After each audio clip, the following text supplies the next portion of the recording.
Good morning, good people of YouTube. We are almost there. Last thing we need to do now is a good setup. We fitted the new strings yesterday. We made sure the frets was nice and level. So the new strings are on. First thing I want to do is tune it up and sort of bed the strings in. So when you put new strings on a guitar, you tune it up for the first time. What you'll find is it just doesn't hold. It just doesn't hold the tune until the strings have stretched in and bedded in. So I'm going to show you how to tune the guitar if you've never tuned a guitar before. We just need our guitar tuner, and now I think a tip. So when you are tuning, you want to be tuning up. So you're turning the tuning peg anti-clockwise, so you always want to tune up to the note. If you go higher than the note you're trying to achieve, then all you need to do is come back down past it and then back up to it. This will maintain the tension on the string. Okay, so A string,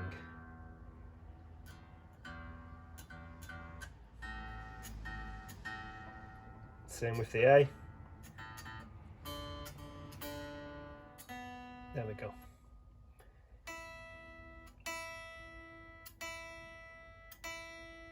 Okay, so once you've tuned the strings up, to help the strings sort of bed in, all you need to do is just give them a little pull, like this.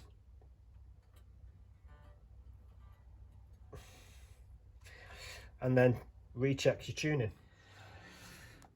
Okay, so the next thing we want to do now then is set the action. Now before you set the action, you need to make sure that you've got the correct relief in the neck. Now you can set the neck completely straight, or it can so if you imagine, just to make it make sense, you can either set your neck straight, or you can set it with an ever so slight bow in it, or if you wish you can have it like this. Now how you adjust the neck is by you've got an Allen key in here, and inside here is a metal bar that runs all the way down the fretboard. You twist the Allen bolt and it will adjust the relief in the neck.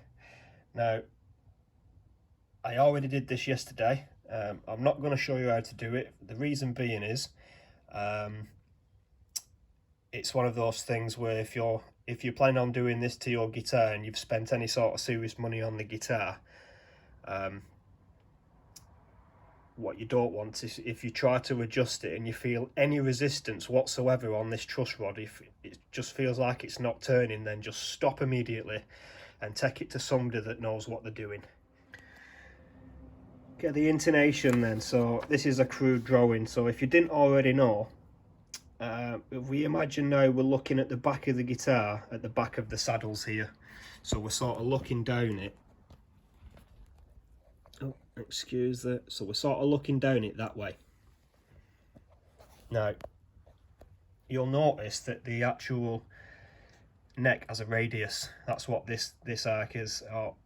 All different guitars have different radiuses. I don't know what the Squire radius neck is, but what we're trying to do is we're trying to mimic the saddles, so they're going to follow the radius. So these dots here are the strings. Now the strings are going to run straight, because science tells us that, because they're attached here and they're attached to the tuner and the nut, so we know it's a perfect straight line. What we want to do is these two first. Now how are we going to adjust these? It's quite simple. So on top of each saddle there are two little adjusters, two little Allen keys. Now you can either use, if it's a brand new guitar or you buy from a shop, it normally comes with the little tiny Allen key you need to adjust these. I can't find mine, but I did find a tiny Allen key type screwdriver that fits in the holes. Now what we want to do is raise these two middle, so we're going to raise the A and we're going to, no we're not, we're going to raise the D and we're going to raise the G saddle until we don't get any fret buzz. Now what fret buzz is when you fret the string, you can hear it buzzing. I shall try to give you an example of that. So the fret buzz then,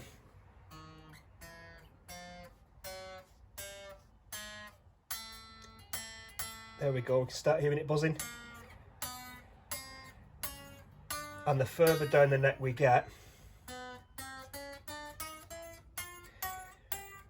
the greater the problem, and that's because the neck it's got a very slight bow shape to it, so we need to raise the saddles.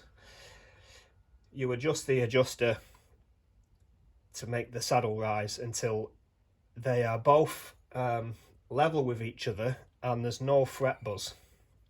A good thing to check as well while you're also doing it is you want to bend the strings at each fret, because it's a because we got the radius here. If you imagine if we was going to bend the E string is going to be bent this way, and at a point it's going to start touching the fret, which is going to deaden the note. But it's a good idea to test that on each one. So I've adjusted the saddles now on the D and the G string. Now to adjust the saddles, if you want to raise the saddle, then you turn the little nut clockwise. If you want to lower the saddle, you turn it anti-clockwise. So I'm happy with the two middle strings now. So what we need to create now is this shape. So these two are level. I'm going to do the B and the E string next. Definitely when we're doing the B and the E, we need to also check them for bending.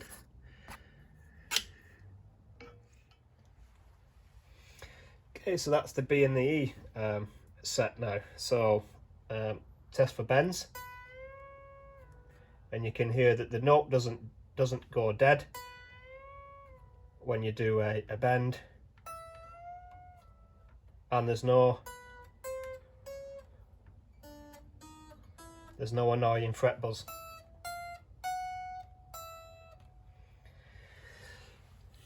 Last two we're going to do now then is the big E and the A string. We're going to use the exact same method as these two. We don't need to worry too much about checking it for bends because we don't normally bend the A and the A and the E, but sometimes we can. So I'm just going to check for bends, but it's up to you whether what sort of guitar player you are. Okay, we are done. I have set the action. So if you look now at the position of the saddles, you can see that the D and the G strings are the two middle ones, which are higher, and it follows now roughly the same sort of profile as the neck. What we now need to do is the intonation, which I will explain. Okay, so now we're going to do the intonation.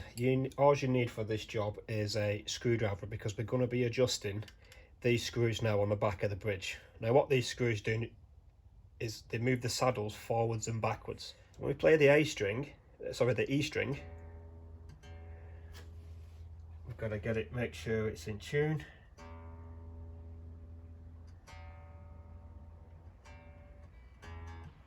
There we go, so that's the E string tuned. Now what we need to do is play the E string now at the 12th fret.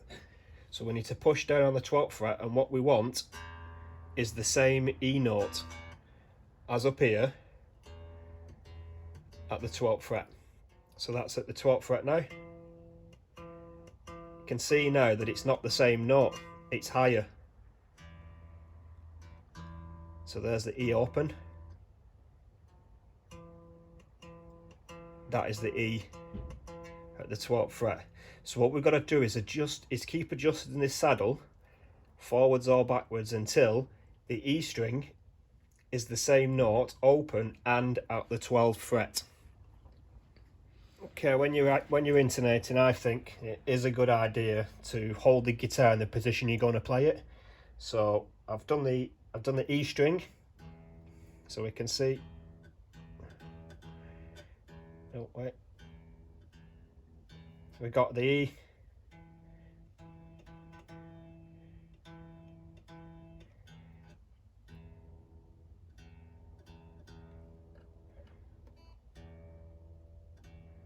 Come on.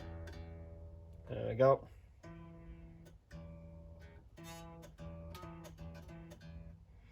There we go. So both the E's now are the same, or as close as you could possibly get them to each note. To continue, you know, to do the intonation, you just follow the exact same process. So when you turn the screw anti-clockwise, the saddle moves forward. When you move it clockwise, the saddle comes back. So forward is going to lower the pitch, and backwards is going to sharpen the pitch.